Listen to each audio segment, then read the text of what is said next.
نحمدہ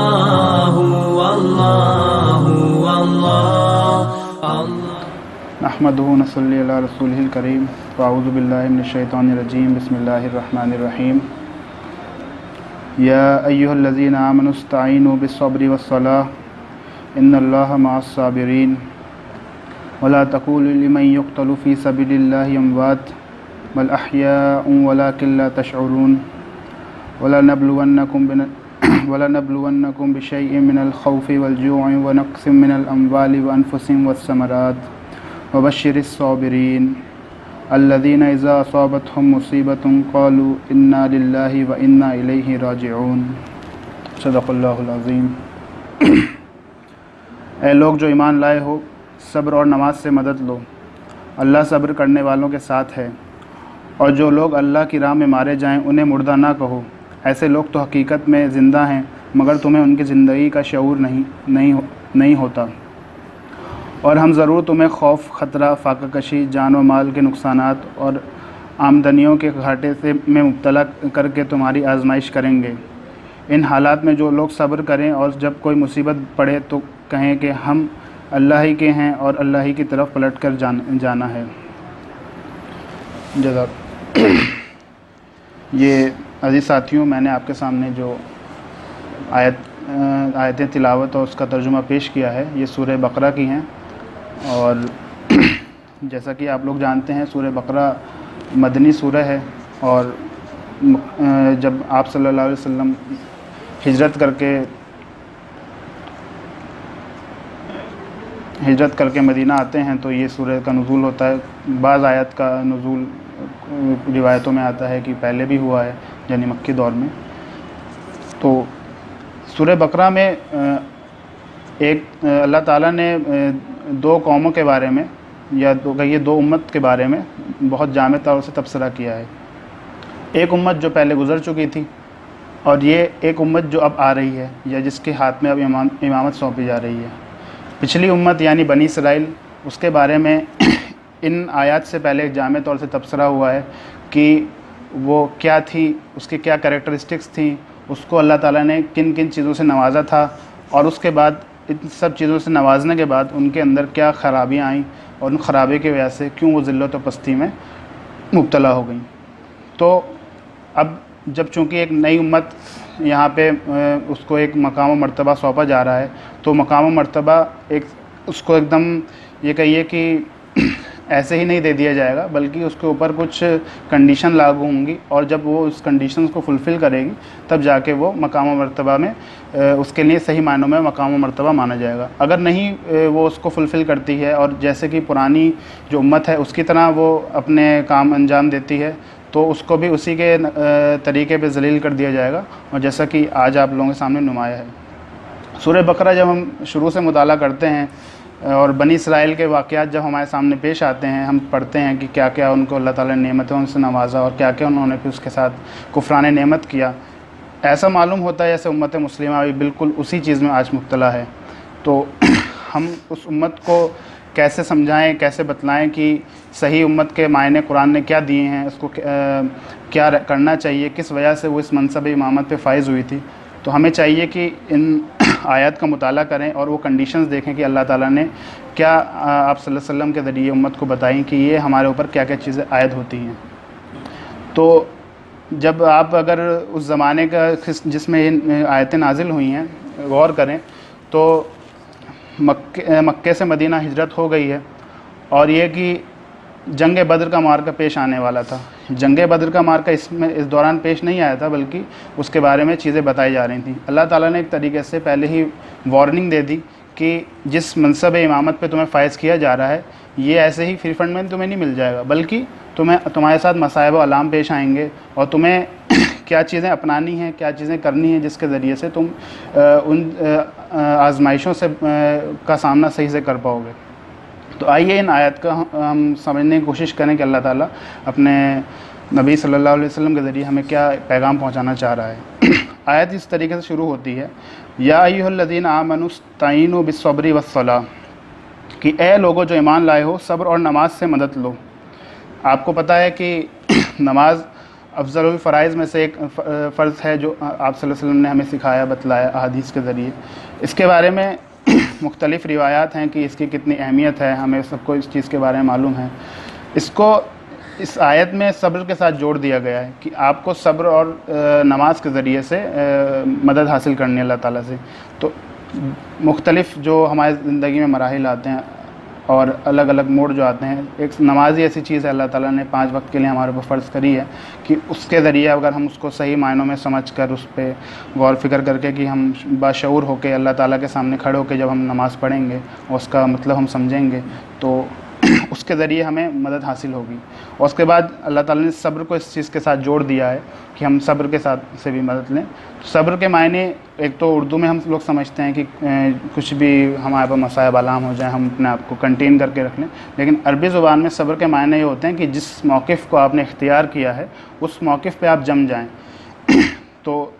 یہ جو چیزیں آئیں آپ کے سامنے درپیش آئیں گی, جو مصائب علام آپ کے سامنے درپیش آئیں گے, ظاہر سی بات ہے آپ نے کوئی موقف اپنا اختیار کیا ہوگا, کوئی آپ نے اپنا سٹینڈ لیا ہوگا. تو اس آیت کے ذریعے سمجھ میں آ رہا ہے کہ جو بھی موقف ہو, یہ نہیں کہ آپ کے سامنے مصائب علام آزمائش آ جائیں تو آپ اپنے آپ کو ایک دم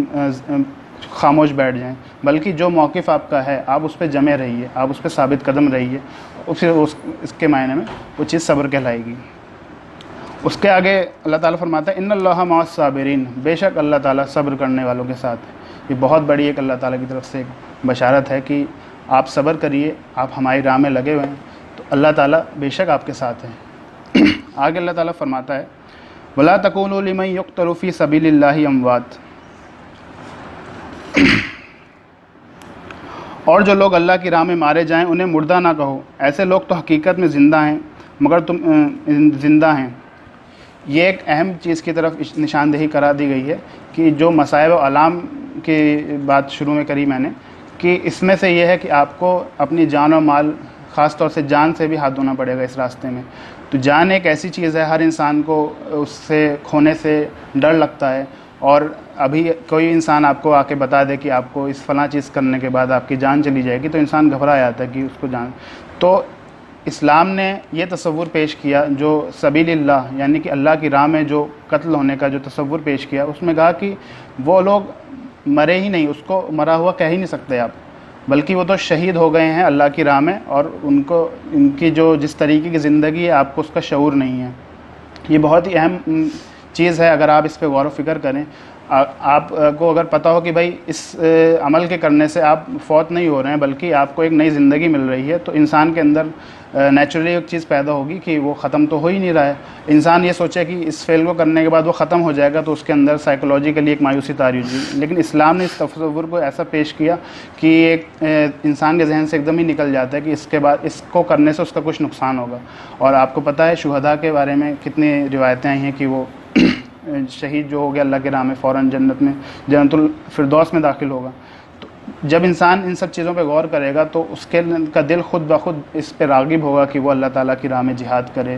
اور قتال فی سبیل اللہ کرے. اور خاص طور سے یہاں ایک اور چیز نوٹ کرنے کی ہے کہ اس میں فی سبیل اللہ کی بات آئی ہے کہ جو اللہ کی راہ میں مارا جائے. آج کل بہت زیادہ مغالطے ہیں, خاص طور سے ویسٹ نے اس چیز کو ہمارے اندر سے کانسیپٹ کو چرا کے اپنے آپ میں ایک مارٹیر والی چیز شامل کر لی ہے, اور وہ اسلام سے چیز جڑتی ہوئی ملتی ہے. تو ہمارے مسلمان بھی خاص طور سے جب کوئی غیر مسلم مرتا ہے تو اس کو بھی اس القاب سے پکارنے لگ جاتے ہیں کہ کوئی فلاں آدمی شہید ہو گیا, جبکہ یہ خالص اسلامی اور قرآنی لفظ ہے. ہمیں چاہیے کہ ہم مسلمانوں کو ہی یہ مرتبہ دیں تاکہ جو اصل صحیح معنوں میں شہید ہوئے ہیں ان کی عزت برقرار رہے. ایسا نہ ہو کہ ہم کسی کو بھی یہ شہید کا لفظ ڈکلیئر کر دیں. اس کے بعد اللہ تعالیٰ فرما رہا ہے بل احیاء ولکن لا تشعرون, کہ وہ حیات ہیں تمہیں ان کا شعور بھی نہیں ہے. یعنی کہ اللہ تعالیٰ وہی فرما رہا ہے کہ آپ کو لگ رہا ہے کہ بھائی وہ اس دنیا سے چلے گئے چل بسے, لیکن اللہ تعالیٰ آپ کو اس کا شعور نہیں ہے, وہ بلکہ زندہ ہیں. یہ اصل میں جو حالات اس زمانے میں بن رہے تھے, بدر کا مارکا پیش آنے والا تھا اور بظاہر ایسا لگ رہا تھا, اور مارکے جو سامنے جو سیاست مدینے کے آس پاس چل رہی تھی اس سے یہ تھا ایک طریقے سے پورے امکانات تھے کہ جنگ ہونے والی ہے, کبھی بھی جان و مال کو خطرہ پیش آ سکتا ہے. تو اللہ تعالیٰ اس سے پہلے ہی بتا دے رہا ہے کہ بھائی دیکھیے یہ مراحل, یہ موقع, یہ سب کچھ آپ کے سامنے پیش آنے والے ہیں, آپ کو کہ اپنا کیا مزاج کا کیا رویہ اپنا رکھنا ہے اس کے لیے آپ تیار رہیں. پھر اگلی بات جو اللہ تعالیٰ فرماتا ہے وہ وَلَنَبْلُوَنَّكُمْ بِشَيْءٍ مِّنَ الْخَوْفِ وَالْجُوعِ وَنَقْصٍ مِّنَ الْأَمْوَالِ وَأَنفُسِهِمْ وَالثَّمَرَاتِ کہ اور ہم ضرور تمہیں خوف و خطرے، فاقہ کشی، جان و مال کے نقصانات اور آمدنیوں کے گھاٹے میں مبتلا کر کے تمہاری آزمائش کریں گے۔ یہ بھی اللہ تعالیٰ نے واضح کر دیا کہ اس راہ میں جب آپ چلیں گے تو یہ نہیں ہے کہ آپ بس آپ نے مسلمان ہو گئے، آپ نے اسلام قبول کر لیا اور ٹھنڈے ٹھنڈے آپ جو ہیں زندگی بتا لیں گے، نہیں۔ اگر اسلام آپ کے دل میں صحیح معنوں میں داخل ہوا ہے، صحیح معنوں میں آپ اس پہ عمل کر رہے ہیں تو لازماً آزمائش ضرور آئے گی۔ یہ تو ایک جگہ ہے، باقی قرآن میں بہت زیادہ مقامات پہ اس چیز کا جامع طور سے تبصرہ کیا ہے کہ لازمی ہے کہ اللہ تعالیٰ آپ کو ضرور آزما کے دیکھے گا کہ اس دنیا میں آپ نے اللہ تعالیٰ کے پہ ایمان لے کے آئے ہیں، آپ نے اس کے راستے پہ چلنے کا فیصلہ کیا ہے، تو اللہ تعالیٰ ضرور آپ کو آزما کے دیکھے گا کہ واقعی کہ آپ صحیح معنی میں اس کے راستے پہ کھڑے اتر رہے ہیں کہ نہیں۔ ایک روایت میں حضرت بلال رضی اللہ عنہ فرماتے ہیں، ان سے کسی نے پوچھا کہ آپ نے کیسے اتنے صبر، اتنی چیز کو برداشت کر لیا، آپ کے اوپر اتنی اذیتیں پہنچائی گئیں؟ تو بلال رضی اللہ عنہ نے فرمایا کہ کیا تم نے کسی خریدار کو دیکھا ہے جب وہ کسی چیز کو، کسی آئٹم کو خریدنے آتا ہے تو اس کو تھوڑا جھٹکا کے دیکھ کے ادھر ادھر ٹٹول کے دیکھتا ہے کہ واقعی میں چیز ہے کہ نہیں؟ تو یہ اللہ تعالیٰ کی اسی طریقے سے مجھے آزمایا، مجھے ٹٹولا، مجھے دیکھا کہ میں واقعی اس کے دین پہ کھرا اتر رہا ہوں کہ نہیں۔ تو اور اس میں جو اللہ تعالیٰ نے چیزیں بتائی ہیں کہ بِشَيْءٍ مِّنَ الْخَوْفِ وَالْجُوعِ، خوف سے، خوف کسی بھی طریقے کا ہو سکتا ہے کہ آپ کی آزمائش میں آپ کو جان جانے کا خوف ہے، مال لوٹنے کا خوف ہے، اور من الاموال، مال جانے کا خوف،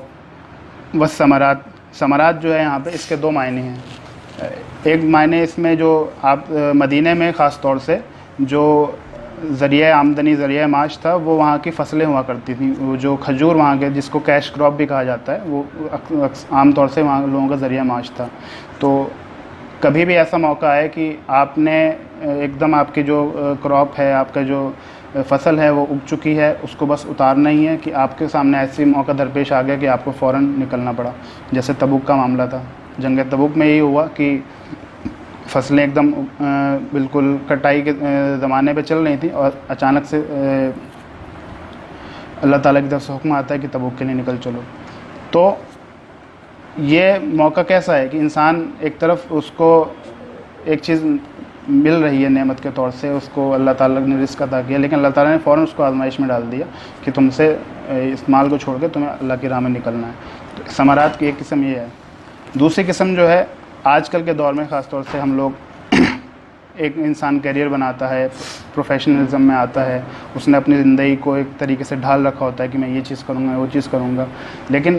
دین کے تقاضے اس کے اوپر عائد ہو جاتے ہیں، اس کو دین کے کام میں لگنا پڑتا ہے۔ تو یہ بھی ایک طریقے سے ثمرات کی اقسام ہے کہ ہمیں اس دین آزمائش ایک طریقے سے کہ ہمیں دین اپنے سب کچھ اہم کام کو چھوڑ کے، جس کو ہم نے اپنا مقصد بنایا تھا ایک طریقے سے، اس کو چھوڑ کے دین کے کام میں لگنا پڑ رہا ہے۔ تو یہ جو قربانیاں ہیں یہ بھی اس آزمائش کی شکل میں آتی ہیں۔ تو اللہ تعالیٰ اسی طریقے سے مختلف انداز میں ہم سے آزمائشوں میں ہمیں مبتلا کرتا ہے، اسی لیے تاکہ ہمیں پرکھے جانیں کہ واقعی میں ہم اس کے راستے میں کتنے سچے ہیں۔ اس کے بعد اللہ تعالیٰ پھر فرماتا ہے وبشر الصابرین، کہ وہ بشارت دے دو صبر کرنے والوں کو۔ اللہ تعالیٰ بار بار اس چیز پہ فوکس کر کے کہتا ہے کہ صبر کرنے والوں کو اس چیز کی بشارت دیتے رہو